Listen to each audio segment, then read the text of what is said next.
Mesdames et messieurs, bonjour. Ravi de vous retrouver à cette heure de l'actualité environnementale sur Green TV International. Donc voici les titres. Les populations environnantes du barrage de Nangbeto au Togo et au Bénin sont victimes d'inondations depuis quelques jours. Plusieurs cultures et infrastructures socio-communautaires sont sous les eaux. Suite au violent séisme qui a secoué l'Afghanistan, le pays déplore plus de 2000 morts et d'importants dégâts matériels et infrastructurels. Les détails dans ce journal. Et puis la Côte d'Ivoire bénéficiera d'un financement de 11,5 milliards de francs CFA en vue de promouvoir des projets d'efficacité énergétique du pays. Voilà, c'est tout pour les titres. Bienvenue dans ce journal.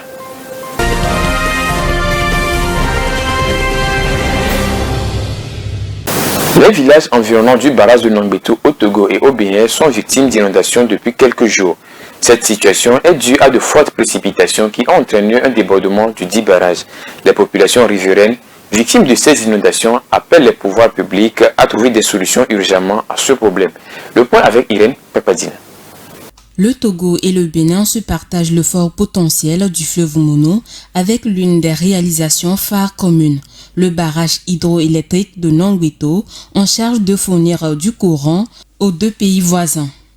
Depuis quelques années déjà, les populations riveraines du fleuve sont touchées par de violentes inondations. Plusieurs récoltes des agriculteurs ont été dévastées par les eaux. De part et d'autre du fleuve, les populations riveraines appellent les pouvoirs publics des deux pays de trouver des solutions idoines pour limiter les dégâts des inondations sur leurs cultures et infrastructures socio-communautaires. Du côté du Bénin, les communes d'Atiémé, Dogbo et Grand Popo sont les plus touchées par ces inondations. Et les populations riveraines imputent la responsabilité au barrage de Nangbeto. Selon Kokou Saturin Donsou, maire de la commune d'Atiémé, il urge de multiplier des plaidoyers concrets auprès de ces deux États pour des rénovations au niveau du barrage afin que la capacité de rétention d'eau soit élargie. Outre la production de l'électricité, il y a aussi les activités agricoles et de pêche qui sont menées au niveau du barrage. Mais les inondations récurrentes sapent tous les efforts des riverains. Le directeur de la centrale de Nangbeto, Pascal Kpangan, a rappelé que dans ces zones, il existe 5 cours d'eau dont Amou, Kra, Asrama, Klikan et Lalougan. Ce qui fait que lorsqu'il pleut, ces fleuves se remplissent, donc rien ne peut se faire. Face à cette situation, l'urgence est de réfléchir aux solutions durables pour apaiser les cœurs des populations victimes. Une concertation régionale serait même déjà en préparation sur le sujet afin de réfléchir aux moyens à court, moyen et long terme. L'Afghanistan pleure ses enfants. Après un séisme dévastateur de magnitude 6,3 qui a frappé le nord-ouest de la ville de Herat, le bilan est très lourd. Plus de 2000 morts, 9000 blessés et 1300 maisons endommagées ou détruites. Les opérations de sauvetage continuent pour retrouver d'éventuels survivants dans les ruines des villages rasés. Suivant. 2300 morts, 9240 blessés et 1329 maisons détruites ou endommagées, c'est le lourd bilan dressé par le gouvernement taliban à l'issue de la série de tremblements de terre qui a frappé l'ouest de l'Afghanistan ce week-end dernier. La ville de Herat, principalement touchée par ce séisme de magnitude de 6,3 sur l'échelle de Richter, ressemble désormais à un champ de ruines. Des centaines de maisons sont réduites en poussière. Pendant ce temps, les sauveteurs s'activent toujours pour retrouver des victimes, particulièrement des survivants. Selon l'Organisation mondiale de la santé OMS, plus de 600 maisons ont été détruites ou partiellement endommagées dans une dizaine de villages de la province d'Herat à l'ouest de l'Afghanistan. Au total, 4200 personnes ont été affectées. Les habitants des zones affirment que les maisons se sont effondrées sur des familles dont ils n'ont aucune nouvelle pour l'instant. Aucune aide n'a été pour le moment accordée aux victimes. L'OMS avertit que le nombre de victimes devrait augmenter au fur et à mesure que les opérations de recherche et de secours se poursuivent. La ville d'Herat, considérée comme la capitale culturelle de l'Afghanistan, est assez frappée par des catastrophes naturelles, notamment les séismes et les sécheresses, ce qui affecte la production agricole qui est en proie à de fortes difficultés. Déjà en juin 2022, un séisme de magnitude 5,9 avait déjà frappé l'Afghanistan. Un autre tremblement de terre a touché le Pakistan voisin et ce pays d'Asie centrale en mars dernier, faisant toujours des victimes. Le patronat et les autorités nationales politiques de la République démocratique du Congo ont plaidé mercredi dernier à Kinshasa pour une revanche du sort sur le sous-sol. Ce pays est très riche en ressources naturelles, mais sa population est majoritairement pauvre. Plus d'une centaine de participants issus d'une vingtaine de pays ont pris part à ce forum de 2 jours. Les détails avec Irène Pepadine. Avec un très vaste territoire et une capacité de production agricole pouvant nourrir le quart de la population mondiale, un potentiel hydroélectrique et un marché régional de 260 millions de consommateurs, il est clair que la République démocratique du Congo bénéficie d'atouts majeurs. Pourtant, l'insécurité alimentaire est fortement répandue dans le pays. Elle frappe 27 millions de personnes. Chaque année, la RDC dépense des milliards de dollars en important des produits alimentaires. Alors, pour initier une transformation totale du secteur agricole, Kinshasa a accueilli le premier forum agro-business. L'agriculture ne doit pas être prise seule, isolée. On doit jouer un écosystème autour de l'agriculture. Il faut l'industrie, il faut l'énergie, il faut les routes, il faut les finances. À ce moment-là, nous ne tomberons pas dans les erreurs du passé. La RDC aujourd'hui est en train de perdre autour de 3 milliards de dollars l'an pour importer les céréales. Alors que nous sommes capables, avec tout ce qu'on a comme potentiel, de produire, de donner tout ce qu'il faut et on peut nourrir toute l'Afrique. Le gouvernement congolais vise une stratégie sur 10 ans. Il s'agit de renforcer la productivité des exploitants, développer les infrastructures énergétiques et de transport, améliorer le cadre de gouvernance et de renforcer le capital humain des acteurs du secteur. Selon le ministre des Finances Nicolas Kazadi, la croissance agricole est impérative car elle permet de réduire la pauvreté plus efficacement que la croissance dans les autres secteurs. En dépit d'initiatives menées par le passé, le paradoxe de l'insécurité alimentaire demeure. Faire de cette transformation agricole une priorité révèle donc d'un enjeu majeur du chef de l'État, Félix Tshisekedi. Choisir la préservation des rizières au détriment de l'existence de certains oiseaux en Tanzanie. L'organisme national de surveillance des plantes et des pesticides a déclaré l'extermination de 5 millions de Quelea, des petits oiseaux à bec rouge. Selon les autorités tanzaniennes, ces petits oiseaux menaçaient près de 400 hectares de culture. Rafisou Mbireko nous en fait le point. En seulement une semaine, 5 millions au total de Quelea, des petits oiseaux à bec rouge, ont été anéantis en Tanzanie pour protéger des rizières, a claironné l'organisme national de surveillance des plantes et des pesticides. Les Quelea, encore appelés travailleurs à bec rouge, se déplacent en larges groupes et font des ravages sur les cultures en Afrique. Les invasions se produisent généralement au début de la saison sèche en septembre et octobre. Selon l'autorité tanzanienne de la protection des végétaux et des pesticides, ces oiseaux qui se trouvaient dans la région de Mangara, dans le nord du pays, menaçaient de plus de 400 hectares de culture commerciale. Joseph Ndunguru, directeur général de la protection des végétaux et des pesticides, a indiqué que l'agence avait ciblé les nuées avec les pulvérisations aériennes, avec notamment des drones sur une période de 4 jours, les tuant avant qu'ils n'endommagent les rizières du nord de la Tanzanie. En 2013, l'Ouganda avait aussi exterminé 1,8 million de Quelea pour protéger des rizières, ce qui avait provoqué l'ire des défenseurs de l'environnement. L'autorité tanzanienne de la protection des végétaux et des pesticides affirme que ces oiseaux sont capables de détruire plus de 50 tonnes de cultures vivrières en une seule journée. La Banque africaine de développement BAD et le ministère malgache des eaux, d'assainissement et d'hygiène ont lancé à Antananarivo, la capitale, la phase de préparation du projet de mobilisation, de protection et de valorisation des ressources en eau et de renforcement de la résilience au changement climatique, financé à hauteur de 3,2 millions de dollars américains par le mécanisme de préparation. Ce projet permettra de faire face aux impacts négatifs du changement climatique sur l'environnement et les écosystèmes. Alexandra Adekampi. De fortes sécheresses et inondations en alternance ont plongé plusieurs régions de Madagascar dans une crise alimentaire sévère appelée Kéré en langue locale. Face à cette situation, le gouvernement veut sécuriser l'accès à l'eau et renforcer la résilience des populations au changement climatique. C'est tout le sens du projet de mobilisation, protection et valorisation de la ressource en eau et de renforcement de la résilience au changement climatique dont la phase de préparation a été lancée le 22 septembre 2023 à Antananarivo, la capitale malgache.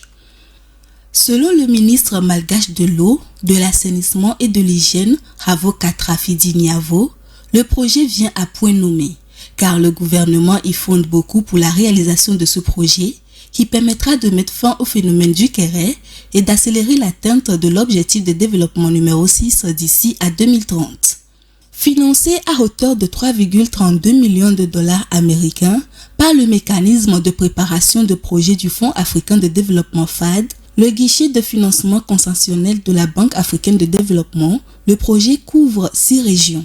Présent lors de la cérémonie de lancement de cette étape importante du projet, le responsable pays de la Banque africaine de développement à Madagascar, Adam Amoumoun, a réitéré l'engagement de l'institution financière à soutenir le gouvernement malgache, à améliorer les conditions de vie des populations et à renforcer leur résilience aux défis climatiques. Le projet d'investissement qui découlera de cette phase de préparation vise à renforcer la résilience des écosystèmes et des populations face aux effets des changements climatiques par des actions de mobilisation, de protection, de valorisation des ressources en eau.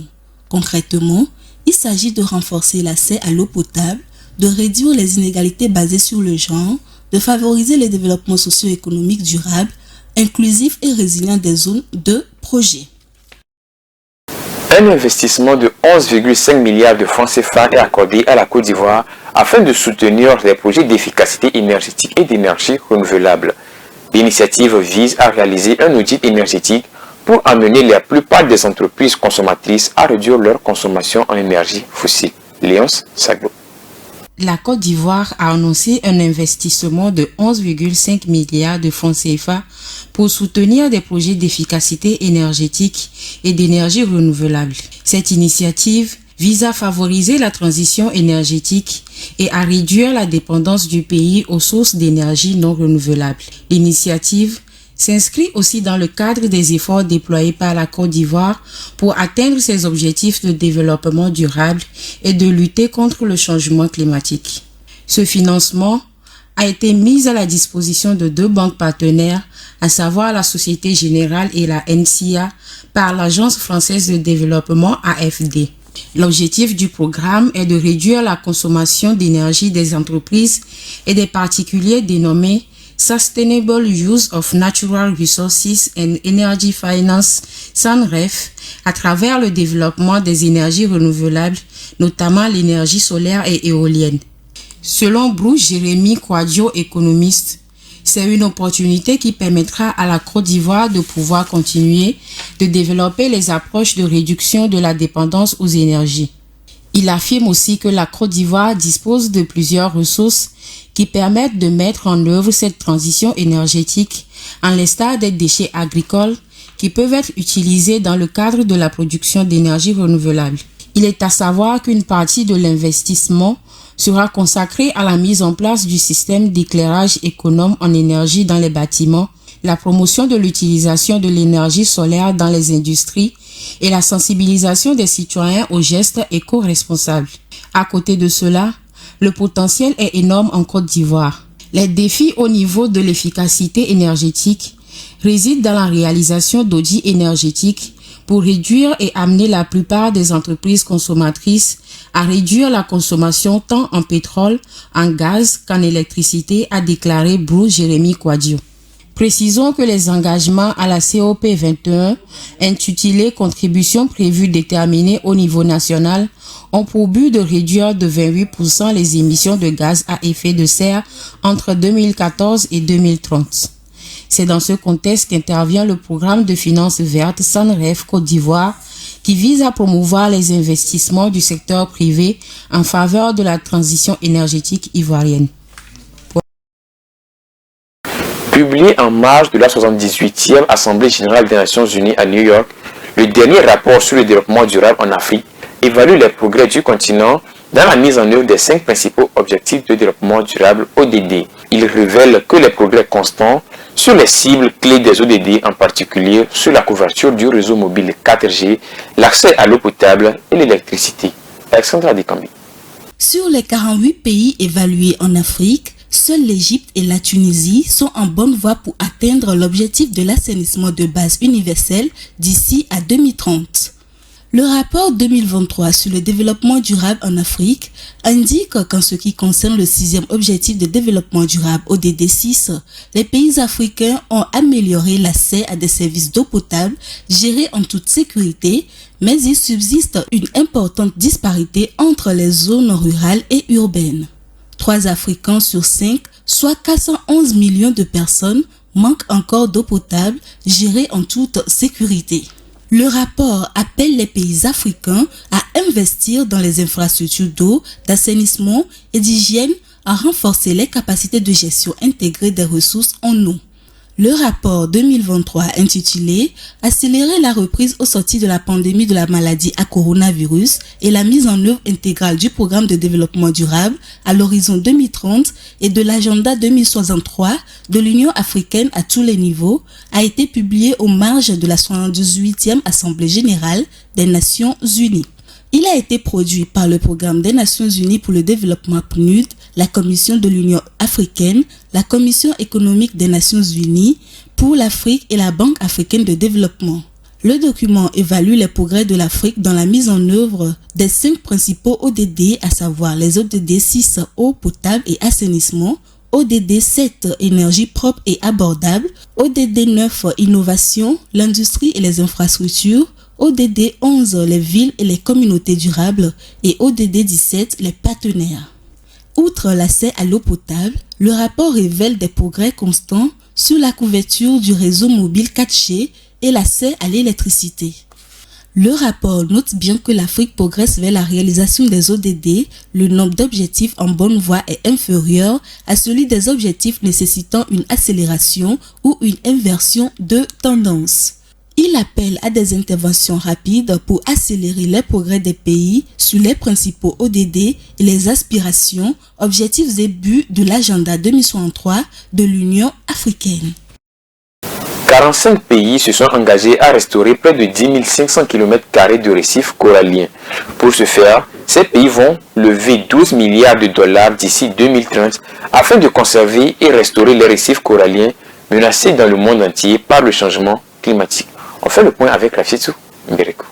Pour conserver et restaurer les récifs coralliens menacés dans le monde entier par le changement climatique, 45 pays se sont engagés à lever 12 milliards de dollars d'ici 2030. C'est un projet lancé par l'Initiative internationale pour les récifs coralliens. Pour conserver et restaurer les récifs coralliens menacés dans le monde entier par le changement climatique, 45 pays se sont engagés à lever 12 milliards de dollars d'ici 2030. C'est un projet lancé par l'Initiative internationale pour les récifs coralliens. Du nom de Reef Bricktrot, ce projet est créé en 1994 et a pour objectif de rassembler des pays qui abritent les 3/4 des récifs coralliens dans le monde. Ces derniers s'engagent à doubler les zones de récifs coralliens placées sous protection et d'en restaurer environ 10 500 km³ de récifs coralliens. Cet investissement nous permettra une gestion plus efficace des récifs coralliens, y compris pour la qualité de l'eau, des zones côtières et des réglementations locales et régionales, a souligné le groupe. Les océans absorbent 90% de l'excès de chaleur du système terrestre provoqué par l'activité humaine. Cette accumulation d'énergie ne cesse d'augmenter au fur et à mesure que les gaz à effet de serre s'accumulent dans l'atmosphère. Cette année, un blanchissement massif a été déjà observé en Floride, avec la crainte que le pire soit à venir avec le phénomène climatique El Niño. En 2020, une étude avait estimé que 174,5 milliards de dollars par an étaient nécessaires pour assurer une protection plus générale des océans. C'est un nouvel engagement qui survit pendant que les récifs coralliens sont menacés par l'augmentation de la température en mer. L'initiative est importante et opportune, a affirmé auprès de l'AFP David Booth, professeur d'écologie marine en Australie. Les initiatives visant à réduire l'utilisation des combustibles fossiles sont les plus importantes pour les récifs coralliens, mais 12 milliards de dollars, c'est très peu pour avoir un impact mondial. Il faudra les utiliser judicieusement, a-t-il ajouté. Un récif corallien ou encore barrière de corail est une structure naturelle bioconstruite à l'origine de laquelle sont essentiellement les coraux. Les catastrophes météorologiques causées par le réchauffement climatique font des victimes et les enfants ne sont pas épargnés. L'UNICEF alerte donc sur les déplacements d'enfants causés par ces phénomènes. Au total, 43 millions d'enfants déplacés ont été enregistrés. L'agence onusienne recommande de redoubler d'efforts pour protéger ces enfants et de trouver des mesures urgentes car les chiffres risquent d'augmenter dans les 30 prochaines années. On fait le point avec Léonce Sagno. L'UNICEF, dans un rapport publié le vendredi dernier, a dressé une première analyse mondiale liée au nombre d'enfants ayant été contraints de quitter leur foyer entre 2016 et 2021 en raison d'inondations et tempêtes représentant à elles seules 95% de ces déplacements. D'autres facteurs comme la sécheresse et les feux de forêt ont quant à eux provoqué respectivement 1,3 million et 81 000 déplacements internes dont plus d'un tiers en 2020. Au total, 44 pays sont concernés, mais la Chine et les Philippines sont les pays ayant enregistré le plus grand nombre de déplacements en raison de leur exposition à des conditions extrêmes météorologiques et au fort taux de leur population infantile. L'Organisation des Nations Unies pour l'enfance précise que les enfants vivant dans de petits États insulaires tels que la Dominique et le Vanuatu ont le plus été touchés par les tempêtes, tandis que ceux de la Somalie et du Soudan du Sud sont plus touchés par les inondations. Par ailleurs, le rapport dévoile aussi que le Canada, l'Israël et les États-Unis constituent les pays ayant enregistré le plus grand nombre à la suite d'incendies. Rappelons que ces changements climatiques ont occasionné 244 millions d'élèves privés d'écoles dans le monde. La directrice de l'UNICEF, Catherine Rossell, estime que si l'on dispose des outils et des connaissances nécessaires pour répondre à ce défi croissant, le processus sera plus lent. Une estimation de l'organisation révèle que ces catastrophes pourraient engendrer plus de 113,5 millions de déplacements infantiles au cours des 30 prochaines années. Elle craint aussi que ces projections qu'elle juge déjà inquiétantes se révèlent plus élevées. L'agence onusienne, face à ce terrible constat, appelle les gouvernements, les partenaires du développement et le secteur privé à prendre des mesures urgentes pour protéger les jeunes et les enfants qui risquent d'être déplacés. Elle recommande d'adapter les services de l'éducation, de la santé, de la nutrition et de la protection sociale de l'enfance aux chocs transférables et inclusifs. Elle plaide aussi la priorisation des enfants et des jeunes dans les plans d'action et de financement relatifs aux catastrophes naturelles et au réchauffement climatique. Et pour terminer cette édition, allons aux États-Unis. Les animaux se joignent aux actions humaines pour lutter contre les incendies. Ainsi, des centaines de chèvres sont mises en liberté aux États-Unis, particulièrement dans l'État de Californie, pour brouter les herbes sèches afin de réduire les risques d'incendie de forêt. Regardez. La Californie renoue avec des moyens ancestraux pour faire face à certains défis environnementaux d'actualité. Ainsi, les chèvres sont laissées en liberté pour circuler dans le Golden State pour brouter les herbes sèches. Cette initiative est une méthode écologique et économique qui vise à réduire les risques d'incendie dans cet état de l'ouest des États-Unis. La ville de Reading, avec ses 180 000 habitants, est l'une des principales initiatrices de cette méthode dénommée Ghost Strike Force, c'est-à-dire Force spéciale Caprine. Une force spéciale qui patrouille librement dans les espaces verts de la Californie qui compte des grandes villes comme Los Angeles, San Francisco ou encore Sacramento. Cette méthode réjouit les éleveurs de la région à l'instar de Michel Choix qui loue ses chèvres à des municipalités, des écoles et des particuliers pour débroussailler leurs terrains difficiles d'accès. Avec son entreprise qui possède 700 chèvres, il a dû agrandir son troupeau pour répondre à la demande. Karen Longboch, professeure d'écologie à l'université d'Idaho, déclare que ces animaux sont particulièrement utiles dans des endroits comme la Californie et la Méditerranée car elles sont adaptées pour s'attaquer aux arbustes. Elle ajoute que les chèvres peuvent aussi manger des plantes vénéneuses et les tiges ainsi que les petites branches. En 2013 par exemple, le service forestier des États-Unis s'est fait aider par 1400 caprins pour éclairer 40 hectares dans la forêt nationale du Cleveland. Ce travail des chèvres a aussi aidé à arrêter les flammes lors d'un incendie dans l'ouest de la ville de Sacramento en 2022. Utiliser la faune de cette manière devrait faire partie de la boîte à outils dans la lutte contre les incendies de forêt. Rappelons que les incendies en Californie sont devenus fréquents et intenses ainsi que destructeurs depuis des années et ceci avec le réchauffement climatique qui accentue les canicules et les sécheresses.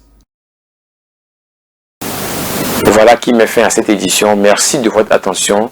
L'information environnementale continue sur votre chaîne Green TV International.